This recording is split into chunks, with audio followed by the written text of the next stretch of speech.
Trevor de Ludicaire. Et oui, je suis Pascal donc de l'association Les Yeux dans les Jeux à Toulon.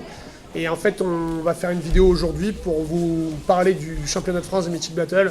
Donc, championnat de France qu'on co-organise le 25 mai à Toulon. Donc, pourquoi on a fait ce championnat de France, Pascal? Parce que en fait, on s'est rencontrés à un tournoi de Mythic Battle à Marseille. Il y a de ça. À la sortie de Mythic Battle, Voilà, à la sortie de Mythic Battle, on s'est rencontrés à Marseille lors d'un tournoi. Et à l'issue de ce tournoi, on s'est dit il faut continuer les tournois.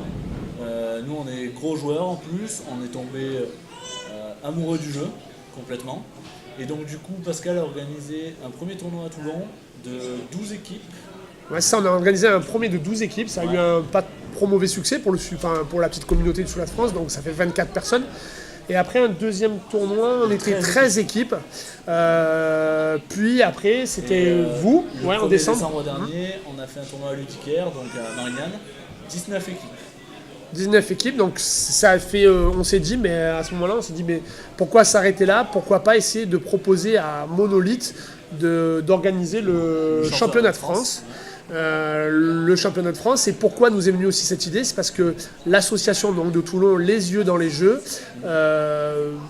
organise ses 10 ans, fête ses 10 ans, et nous met à disposition un espace conséquent pour organiser ce championnat de France. Donc l'association disposera du Palais Neptune de Toulon, c'est le Palais des Congrès de Toulon, et on aura un espace dédié juste pour Mythic Battle, le Panthéon, d'environ 400 mètres carrés, donc ce qui fait qu'on a une surface énorme et on a la possibilité d'avoir ce lieu, et ça nous a donné donc l'idée de faire le championnat de France. Et donc on peut faire un championnat de France sans limite, c'est-à-dire que si demain il y a 50 équipes, on peut accueillir 50 équipes. Bon, après au niveau matériel on se débrouillera, on trouvera des moyens, mais on trouvera toujours, parce qu'on connaît beaucoup de joueurs qui ont des boîtes, avec un all-in on peut faire quasiment 3 poules je crois, donc voilà, donc on y arrivera. Donc on est sans limite du nombre d'équipes, donc n'hésitez pas, continuez à vous inscrire et venez nombreux. Même si vous êtes tout seul, vous pouvez vous inscrire, on vous mettra en relation avec d'autres joueurs qui sont seuls, et de toute façon on est là pour s'amuser, donc le but de ces vidéos, c'est on va essayer de faire 4 petites vidéos. On va vous en diffuser une par semaine. Donc là, la première, c'est pour parler un peu du tournoi en général et des règles. Et après, on parlera des nouveautés de la 1.5, de points de règles précis qui apportent pas mal de changements au jeu et qui sont très intéressantes. Mais bon, ça, on reviendra dessus plus tard dans les prochaines vidéos. D'ailleurs, Pascal, comment va se dérouler le tournoi? Alors, le tournoi, c'est un tournoi en 2v2, donc en équipe de 2. Qui va se jouer en système ronde suisse. Alors pourquoi le ronde suisse? Parce que comme ça, les joueurs de tout niveau peuvent venir. Parce qu'à l'issue d'une ronde, on va classer les vainqueurs d'un côté, ceux qui ont perdu de l'autre. Donc ça veut dire qu'au fur et à mesure du tournoi, on va toujours affronter des équipes de notre niveau. C'est-à-dire que si on a fait 3 victoires, on va affronter une équipe qui a fait également 3 victoires. Si on a fait 2 défaites, malheureusement, on affrontera aussi des équipes qui ont fait 2 défaites. Du coup, on se retrouvera avec des équipes vraiment de notre niveau.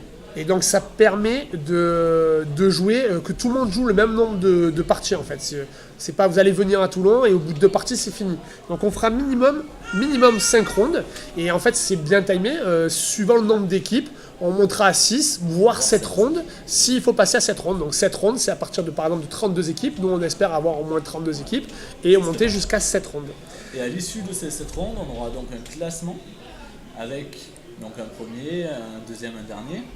Et on fera ce qu'on appelle un top 4 ou un top 8, c'est-à-dire qu'on prendra les 4 premières ou les 8 meilleures équipes, suivant le nombre d'équipes inscrites, et elles seront dans un tableau final qui fera donc soit quart de finale, demi-finale, finale, soit juste demi-finale, finale. Voilà, ce sera vraiment en fonction du nombre d'équipes.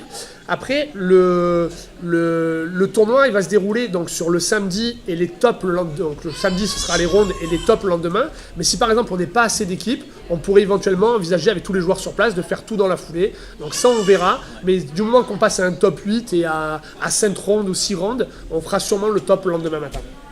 Tout à fait.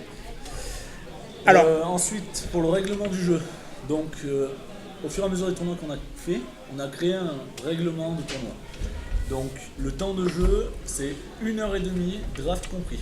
C'est-à-dire que toutes les équipes seront assignées à une table, où il y aura partout la même map, et devant un pool différent.